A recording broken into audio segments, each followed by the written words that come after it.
That's a deep question. I'm still trying to find myself, you know, still searching. But on the surface of everything, I'm just another nigga from Lompoc, California, aspiring artist, just trying to make it out the streets. But yeah, it's so much more to me that I'm still trying to figure out. So that's like a question that's still to be unanswered.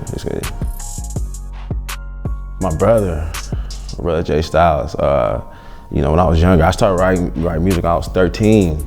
And we used to be in the garage rapping and shit. And sometimes we'd be hanging in my room and we'd hear them rapping, but then they started recording and we didn't even know that was possible at the time, But yeah, no, those were good days. That was the beginning of everything for me. Yeah, Pac, Biggie, Big L. I remember when he came out with Casualties of a Dice Game. That's probably one of the hardest storytelling songs I ever heard. Nigga hard as fuck. Snoop, Corrupt, Mac 10, all the West Coast legends, Ice Cube, all those West Coast legends. Man, what I can tell you about the experiment is that it was written, most of it was written way before, people even knew that it was coming. Before the experiment came to, fruition, it was more so gonna be called When I Was Locked Up, because it was a whole story that I had when I was in prison. From catching my case to being in jail and going through all those pitfalls, and then finally going to prison. So I had a whole story from the beginning to the end, from my release home, and it just didn't work out that way.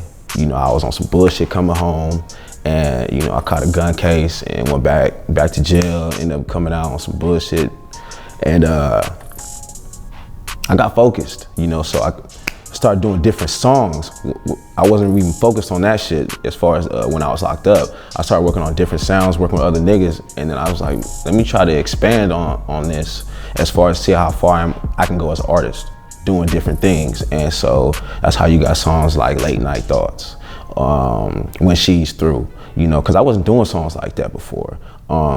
Even like songs like Hut Hut. Nigga never did no song like that, but it was just more so like, my mind wasn't on it at the time. I was more so on some preaching shit, I guess I should say. But the experiment is definitely just a collection of different sounds. And that's mainly it. What it was like for me to be in prison at a young age is, it's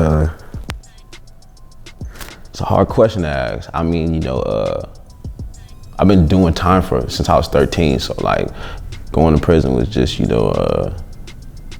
another trip, more so with the time, and just dealing with that weight that was on my shoulders as far as just not having nothing to do with nothing and just having to face it.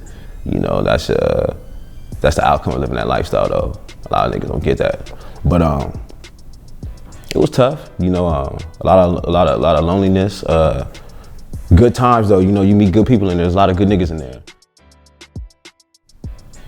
I make music for people. It's human music, so as far as like, if I made music for, just those that are in prison,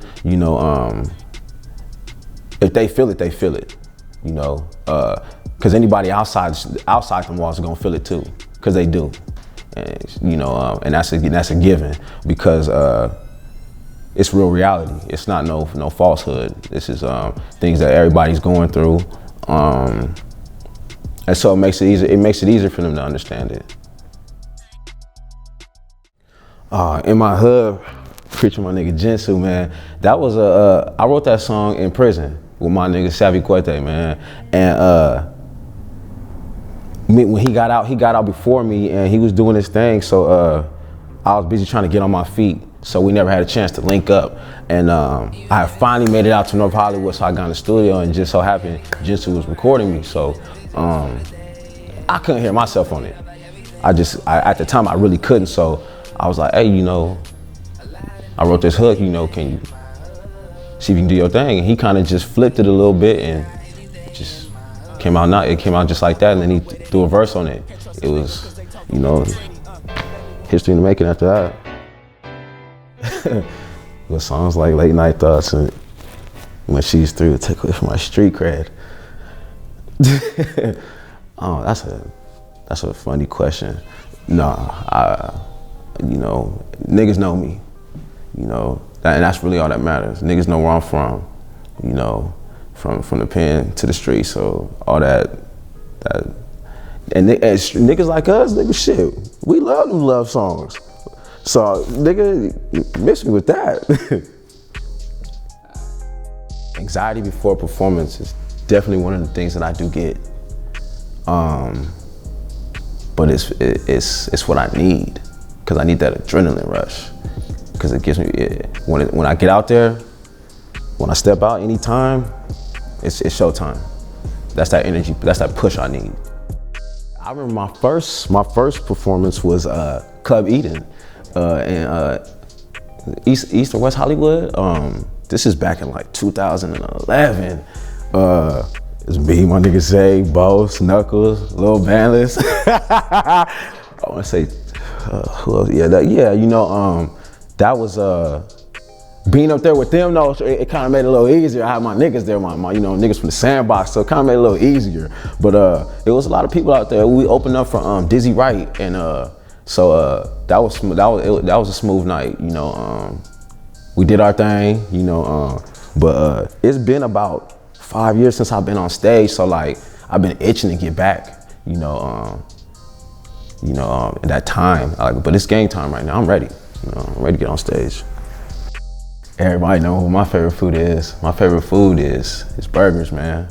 Like, I couldn't tell you why, but you know, it's just burgers. You know, it's gotta have fries on that motherfucker though. It's like, if it doesn't have no fries on it, I'm not gonna eat the burger. That's just dead serious, dead ass. But yeah, it's burgers, man. Shit, you know, the whole fries and burgers thing, man. I really like having all my food in one place. I really don't like eating my food separately. You know, it don't matter. I don't give a fuck what it is. It like, maybe because you know, growing up doing time, I'm always having spreads and shit. You know, with the noodles and shit. You know, with the chips and everything. With the, you know. Oh, you know, niggas know what the essentials is, but I really like having my food all in one place. And I remember one time I seen an ad Burger King did the burger with fries on it. Niggas made bread off me, my nigga. That's how I feel. Overnight entertainment, man. That's the movement, man. It's the trifecta. That's me, Steez, you know, Red, you know, all CEOs. We all bosses, man. We all moving together right now. I'm the artist, you know, my brother does all the, you know, he's my manager. My brother Steve's my manager. He's pulling a lot of strings. My brother Ray, he's really just the hustler. He does everything. You know, I really couldn't ask for a better squad, man. We're trying to build more, but right now we just focus on what we have. And right now what we have is enough. I always say less is more. The next phase right now is just content. That's all I'm focused on right now. So, you know, I got an interview with La Create Space. Just dropped the In My Hood video. That's on WorldStar. You can get it on YouTube. You can stream the whole EP on all platforms. Focused on shows right now. Shows and videos are my main focus. We're working real hard right now.